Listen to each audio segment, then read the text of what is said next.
Hi students, next subject Java.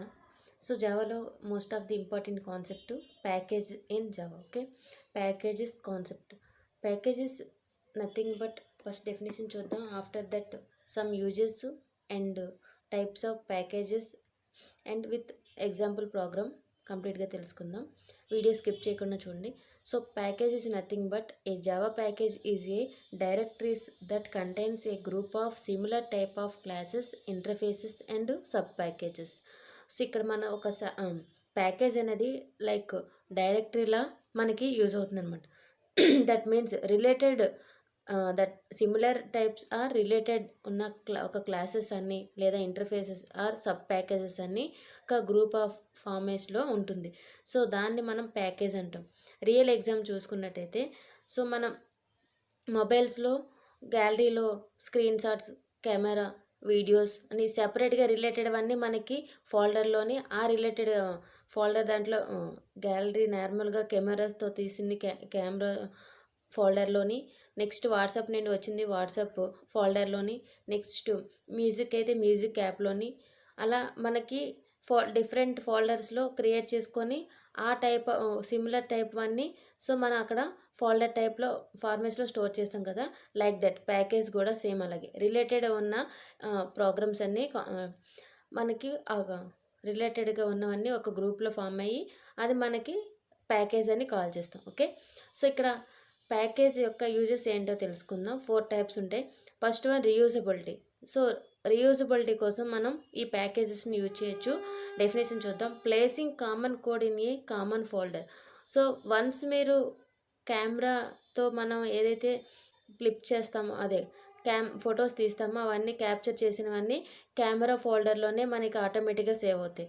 Okay, next వాట్సాప్లో వచ్చినవన్నీ WhatsApp folder create చేస్తే WhatsApp ఫోల్డర్లోనే create అవుతాయి. So అలాగే ఇక్కడ మనకి వన్స్ ఒక కామన్ ఫోల్డర్ అనేది క్రియేట్ చేసిస్తే మన నెంబర్ ఆఫ్ టైమ్స్ అది రీయూజ్ చేసినా లేదా న్యూగా ఏమైనా చేసినా దాని రిలేటెడ్గా ఆ గ్రూప్లో స్టోర్ అయి ఉంటాయి. That is the placing common code in a common ఫోల్డర్లోనే రిలేటెడ్గా స్టోర్ అయి ఉంటాయి. ఓకే, సో ఇక్కడ మనకి ఆ ప్యాకేజ్లో ఆ పర్టికులర్ టైప్ ఆఫ్ ప్రోగ్రామ్ అనేది మళ్ళీ మనం రీయూజ్ చేస్తే అది మనం ఎగ్జిక్యూట్ చేయడానికి యూజ్ అవుతుంది అనమాట. Okay, maintenance. It provides a convenient way to organise your work. So maintenance అనేది ఇక్కడ మనం ఒక ఎఫిషియెంట్గా అంటే ఫర్ ఎగ్జాంపుల్ వితౌట్ కన్ఫ్యూజన్ మనం ఆ పర్టికులర్ రిలేటెడ్ డేటా అనేది ఆ ఫోల్డర్లో మాత్రమే స్టోర్ చేసినట్టయితే మన వర్క్ అనేది ప్రాపర్గా కన్వీనియంట్గా వర్క్ అనేది అక్కడ జరుగుతుంది. ఆర్గనైజేషన్ కరెక్ట్గా ఉంటే వర్క్ అనేది ప్రాపర్గా అవుతుంది. సో ఈ విధంగా మెయింటెనెన్స్ యూజ్ చేస్తాం. Okay, it provides the convenient. ఎప్పుడైతే మనం ప్రాపర్గా స్టోర్ చేస్తామో ఫాలో అప్ అవుతామో సో అక్కడ వర్క్ అనేది ఆర్గనైజేషన్ కరెక్ట్గా ఉంటే వర్క్ అనేది పెర్ఫామ్ అనేది ప్రాపర్గా ఉంటుంది. ఓకే, దాని మీనింగ్ అది. Next name conflict. Resolves the conflict between the 2 classes with same name. So ఇక్కడ మనకి నేమ్లో కన్ఫ్యూజన్ వస్తుంది సమ్టైమ్స్. అంటే ఫర్ ఎగ్జాంపుల్ సేమ్ నేమ్తో 2 క్లాసెస్ ఉన్నాయి. సో అలాంటి సిచ్యువేషన్లో ఏంటి అంటే ఇక్కడ మనకి ఒక ప్యాకేజ్ 1లో 2 ప్యాకేజెస్ తీసుకుంటాం. 2 క్లాస్ నేమ్స్ సేమ్గా ఉండేటప్పుడు 2 ప్యాకేజెస్ తీసుకుంటాం. Package 1 so for example S అని పెట్టాం క్లాస్ నేమ్ అనేది. సో ఎస్ అని పెట్టయితే ప్యాకేజ్ 1లోని ఒక క్లాస్ ఎస్ అని, ప్యాకేజ్ 2లో క్లాస్ నేమ్ ఎస్ అని తీసుకుంటాం. ఆ విధంగా తీసుకోవచ్చు, కానీ సింగిల్ ప్యాకేజ్లో సేమ్ నేమ్స్ ఉంటే అలా అవ్వదు. ఓకే, సో ఇక్కడ అలాంటి టైప్ ఆఫ్ సిచ్యువేషన్ని నేమ్ కాన్ఫ్లిక్ట్స్ అంటాం. ఓకే, నెక్స్ట్ యాక్సెస్ ప్రొటెక్షన్ అంటే ఏంటంటే it can be used to provide visibility control. So ఎప్పుడైతే మనం ఆ పర్టికులర్ డేటా అనేది స్టోర్ చేస్తామో అది విజిట్ చేయాలి అంటే ఇక్కడ మనకి పర్మిషన్ గివ్ ఏ పర్మిషన్ లాగా. ఓకే, సెక్యూరిటీ కూడా ఇక్కడ మనం దాని ప్రొటెక్షన్ కోసం మనం యూజ్ చేస్తాం. అంటే నార్మల్గా మనం ఓపెన్ చేసిన ఫైల్స్ అన్నీ ఓపెన్ అవ్వకుండా దాన్ని యాక్సెస్ ప్రొటెక్షన్ అనేది అప్లై చేసినట్టయితే సో అక్కడ మనం ఎవరికైతే యాక్సెస్ చేస్తామో వాళ్ళు మాత్రం విజిబిలిటీ అనేది ఇక్కడ మనం యాక్సెప్ట్ అవుతుంది. Okay, so otherwise not visibility అవుతుంది. సో ఇక్కడ మనకి విజిబిలిటీ యాక్సెస్ ప్రొటెక్షన్ కూడా మనం అప్లై చేయొచ్చు ప్యాకేజ్ కాన్సెప్ట్లో. ఓకే, సో ఇవి యూజెస్. నెక్స్ట్ టైప్స్ ఆఫ్ ప్యాకేజెస్లో 2 టైప్స్ ఉంటాయి. బిల్ట్ ఇన్ ప్యాకేజెస్ ఒకటి, built in or predefined ఒకటి, next user defined packages. Types of packages చూద్దాం. So depend on the situation బట్టి ఈ ప్యాకేజ్ని మనం ఆ ప్రోగ్రామ్ యూజ్ చేసేటప్పుడు ఇంపోర్ట్ చేసుకుంటాం. ఓకే, సో ఫస్ట్ 5 టైప్స్ ఉంటాయి ప్యాకేజెస్లో. Java language, Java utilize, Java input output, Java network packages, Java applet. So first one Java లాంగ్వేజ్లో ప్యాకేజెస్లో మనకి 4 types: class, object, string, thread. So ఈ 4 టైప్స్ అనేది జావా లాంగ్వేజ్ ప్యాకేజ్లో ఉంటాయి. Next Java utility. So ఇందులో మనకి data structure ఎక్కువగా use చేస్తాం. అంటే stack, queues, link list, data, calendar, hash, tables, ఇవన్నీ మనకి జావా యూటిలైజ్ ప్యాకేజ్లో ఉంటాయి. Next Java input output. So ఇక్కడ 2 స్ట్రీమ్స్ ఉంటాయి ఇన్పుట్ అవుట్పుట్కి. ఇది మనం రీడ్ ఆర్ రైట్ ఆపరేషన్ కోసం పెర్ఫామ్ చేస్తాం. Next Java network. సో మనకు తెలిసిందే నెట్వర్క్లో యూఆర్ఎల్ సాకెట్స్ కాన్సెప్ట్స్లో మనం ఇక్కడ జావా నెట్వర్క్ ఇంపోర్ట్ చేసుకుంటాం ప్యాకేజ్ అనేది. జావా యాప్లెట్స్లో యాప్లెట్ కాన్సెప్ట్ అనేది ఇంపోర్ట్ చేసుకుంటాం. ఓకే, సో ఇవి types of packages. Next user define packages. User define packages 2 types ఉంటాయి. సో మనం ఆ ప్యాకేజెస్ని ఇంపోర్ట్ చేసే వే బట్టి explicit import package and implicit packages. What is explicit import package అంటే all the classes and interfaces of this package can be accessed imported from the outside the package. So package outside package ఉన్న ప్యాకేజెస్ని కూడా మనం import చేసుకోవచ్చు. అలాంటి వాటిని మనం ఏమంటాం? ఎక్స్ప్లిసిట్ అంటాం. ఓకే, ఇంప్లిసిట్ ప్యాకేజెస్ అంటే ఏంటి? Using packages name dot class name. So మనం ఇంప్లిసిట్ యూజ్ చేయాలంటే ప్యాకేజ్ నేమ్ ఆ క్లాస్ నేమ్ని మెన్షన్ చేయాలి. If you import package name class name you can only access the declared class of this package. For example, ఎప్పుడైతే మన class name మనం declare చేస్తామో అప్పుడు ఆ క్లాస్ నేమ్ రిలేటెడ్ ఉన్న ఇన్ఫర్మేషన్ని మనం ఇంపోర్ట్ చేసుకోగలుగుతాం. Okay, for example Java util dot scanner అని ఇచ్చినట్టయితే ఆ స్కానర్ అనేది class name. So only scanner related ఉన్న ఇన్ఫర్మేషన్ అనేది ఇంపోర్ట్ చేసుకుంటాం. అదే Java dot util dot star అని ఇస్తే అక్కడ దాని రిలేటెడ్ ఉన్న ప్యాకేజెస్ అన్నీ ఇంపోర్ట్ చేసుకుంటాం. ఓకే, సో అది ఎగ్జాంపుల్. నెక్స్ట్ యూజర్ డిఫైన్డ్ ప్యాకేజీలో సమ్ ఎగ్జాంపుల్ చూద్దాం. First package 1 program. Okay, so first మనం ఒక ప్రోగ్రామ్ క్రియేట్ చేద్దాం. పబ్లిక్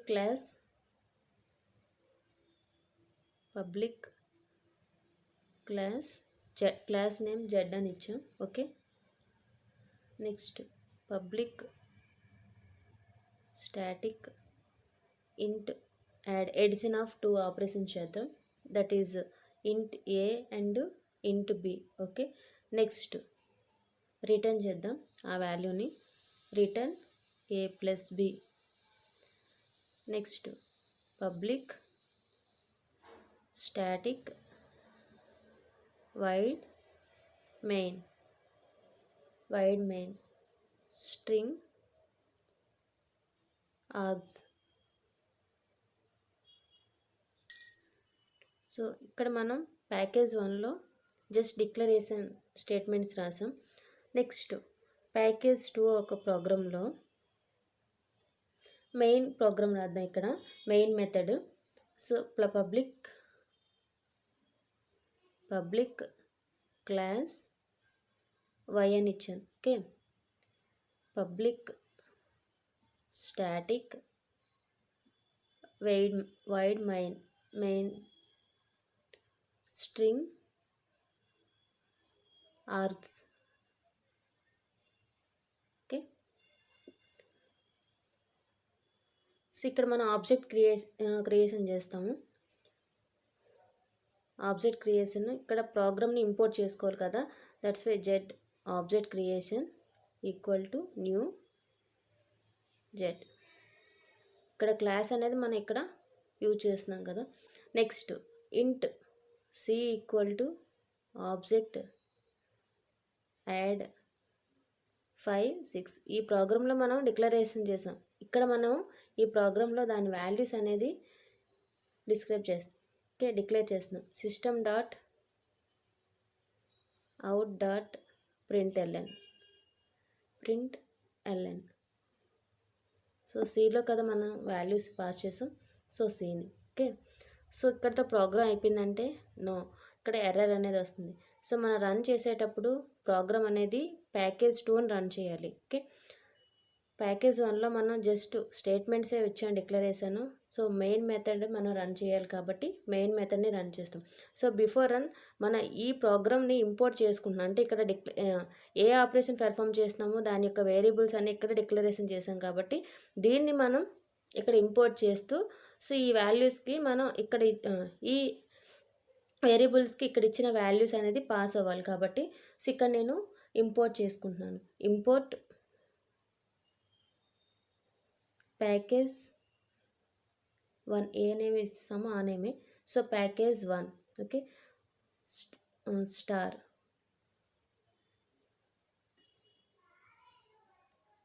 ఇక్కడ మనం ఇంపోర్ట్ ప్యాకేజ్ డాట్ స్టార్ అంటే ఈ ప్యాకేజ్లో ఉన్న 1లో ఉన్న అన్నీ, అంటే మనం ఈ ప్యాకేజ్లో ఉన్నవన్నీ మనం ఇంక్లూడ్ చేయాలి.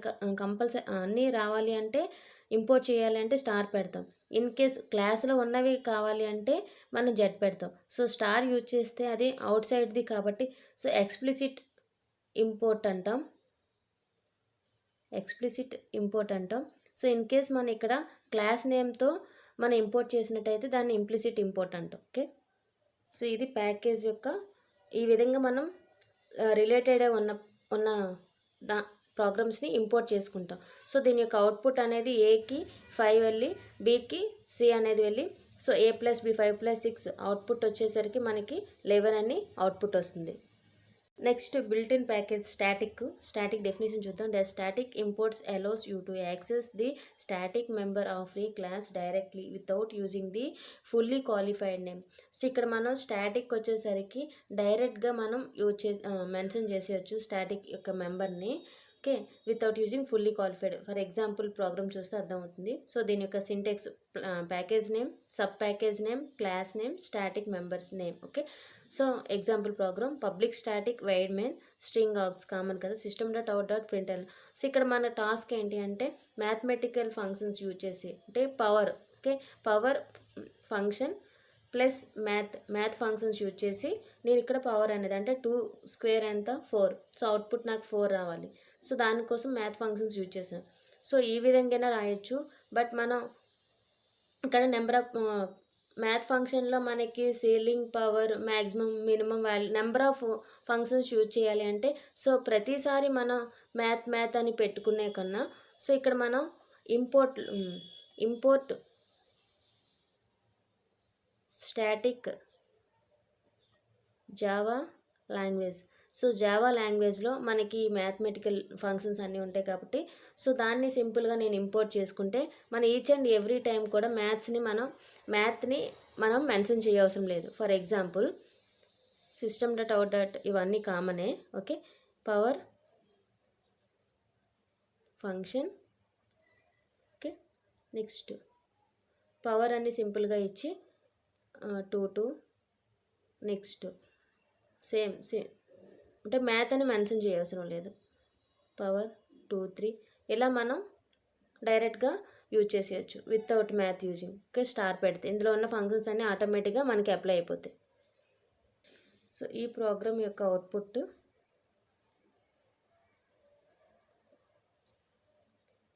పవర్ ఫంక్షన్ 4.0 ఇలా వస్తుంది. అంటే 2² అనేది 4 కాబట్టి. Okay, so this is the package concept in Java. అర్థమైంది అనుకుంటా కాన్సెప్ట్. ఏమైనా డౌట్ ఉంటే కామెంట్ చేయండి. Thank you.